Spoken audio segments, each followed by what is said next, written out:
What if you could train your brain to stay calm under intense pressure?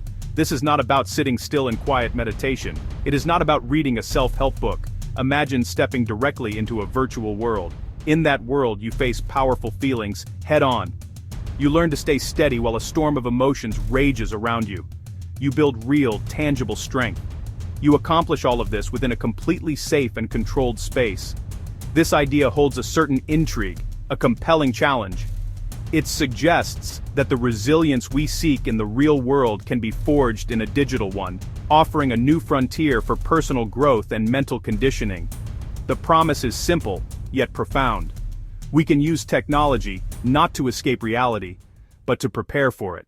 We can craft virtual scenarios that mirror the very situations that cause our hands to shake and our thoughts to race. A difficult conversation with a boss, a crowded room for a public speech, the sudden chaotic moments of an emergency. By entering these simulated worlds, we give ourselves a unique gift.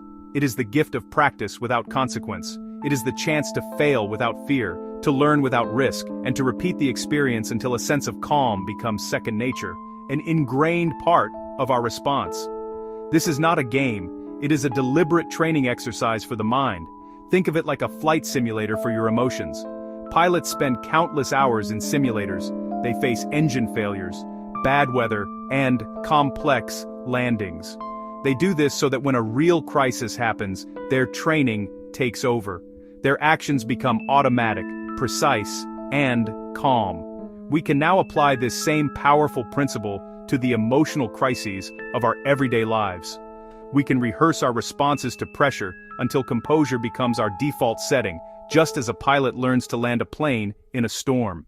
Stress is a normal and often helpful part of life. It is the body's natural alarm system. It can sharpen our focus and energize us to meet a deadline or escape danger. But when stress becomes too intense or lasts too long, it hurts us. It can make our hands tremble.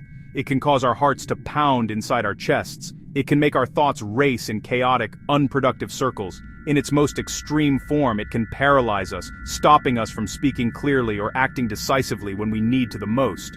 This feeling of being overwhelmed is a universal human experience that many of us know all too well. Some of this intense stress comes from real physical danger, like a car accident or a natural disaster. However, a great deal of our modern stress comes from social and professional situations.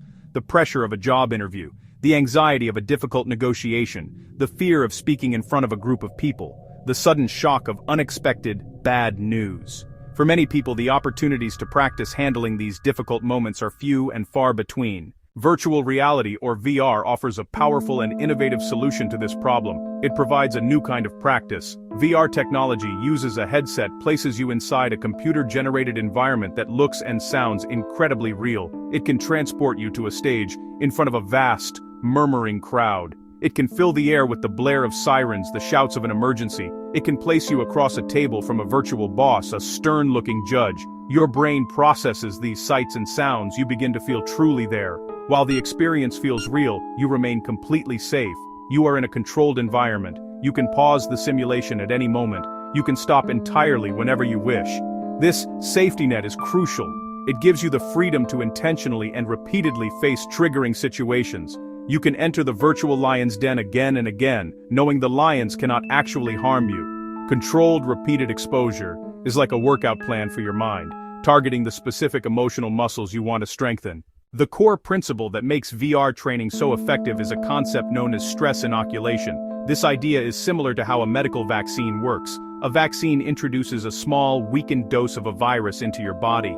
This small dose is not enough to make you sick, but it is enough to trigger your immune system to build up defenses. In the same way, VR provides small doses of psychological stress. It provides safe doses of this psychological stress, and it provides manageable doses of psychological stress. You begin with a low-intensity scenario that causes only mild anxiety. You then slowly and systematically increase the intensity, moving on to more challenging simulations. With each small exposure, your brain learns new and better habits.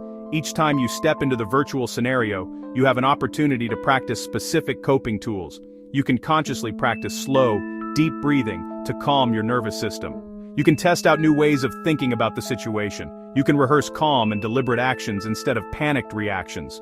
With every repetition, you are carving new neural pathways in your brain. Over time, the feeling of stress itself begins to feel less sharp and threatening.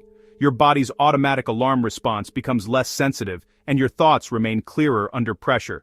VR is also an exceptionally powerful tool for practicing emotional regulation. It makes the invisible visible. Your heart rate is rising. Try taking 3 slow breaths. The evidence supporting the effectiveness of VR for mental training is growing rapidly and comes from many different fields. Multiple scientific studies show people can reduce their fear of public speaking after VR training. Participants practice giving speeches to virtual audiences, small, friendly crowds, then larger, more intimidating audiences. After a few sessions, people feel much less anxiety and show fewer physical stress signs. Racing heart, sweaty palms. This proves skill transfer from virtual to real. Beyond the stage, VR helps in high-stakes jobs, firefighters, paramedics. Simulations recreate sights, sounds, and pressures, multi-car pileups, building fires, with no physical danger. Research finds faster reaction times and better decision-making in simulated emergencies. Soldiers use VR for psychological prep, rehearsing complex scenarios to build resilience, improving tactical performance under fire. Therapists use VR for anxiety disorders such as phobias and post-traumatic stress disorder. Virtual glass elevator, simulated takeoff and landing, gradual, controlled exposure.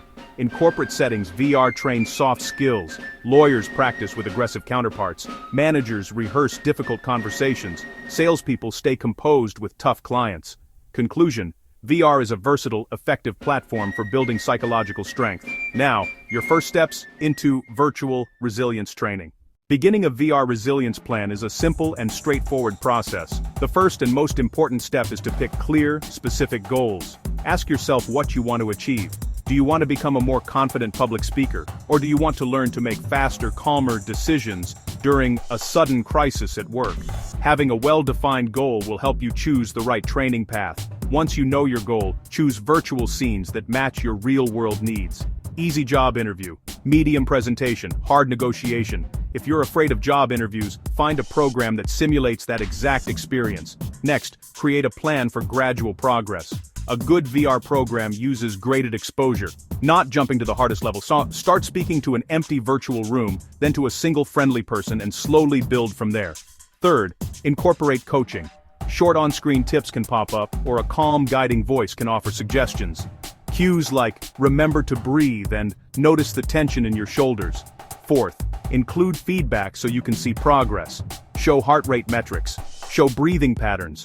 Show a score for calm choices. Seeing your heart rate fall as you practice a breathing technique reinforces progress. Finally, repetition matters. Frequent short sessions beat one long session. Safety first, always include an easy exit. Make it obvious you can stop at any time.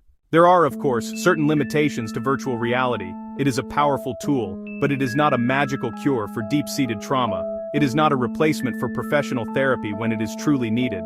It must always be used with care, respect, and an understanding of its boundaries. Ethical design is critical. Program creators must prioritize user privacy, protect sensitive data, and be transparent about potential risks. When used responsibly, its potential to do good is immense. Imagine a young lawyer preparing for her first major negotiation. For weeks, she has been training in a VR program. She has faced a virtual opponent who raises his voice, interrupts her, tries to intimidate her. In the simulation, she feels the familiar rush of pressure. But this time, she is ready. She uses a breathing tool. She identifies the anxious thought by name. She lets it go. She keeps her voice steady. Her arguments remain clear. She has rehearsed this moment dozens of times. When the real negotiation happens, her hands do not shake. Her mind stays sharp and focused. That is the power of repeated, safe practice.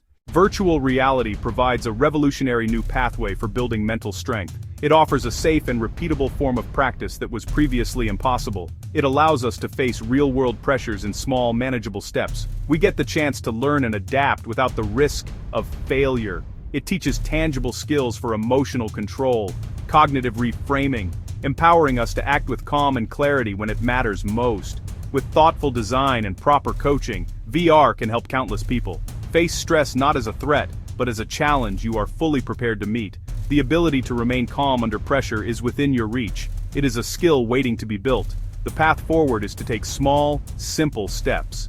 Keep your practice sessions safe and manageable. Repeat them often. With each session in the virtual world, your foundation of calm in the real world will grow stronger. The future of mental fitness is not just about thinking differently, it is about practicing differently. This technology invites you to begin that practice today, opening the door to a more resilient and confident version of yourself. Your calm will grow. Subscribe for more evidence-based guides on tech and well-being. Thanks for watching.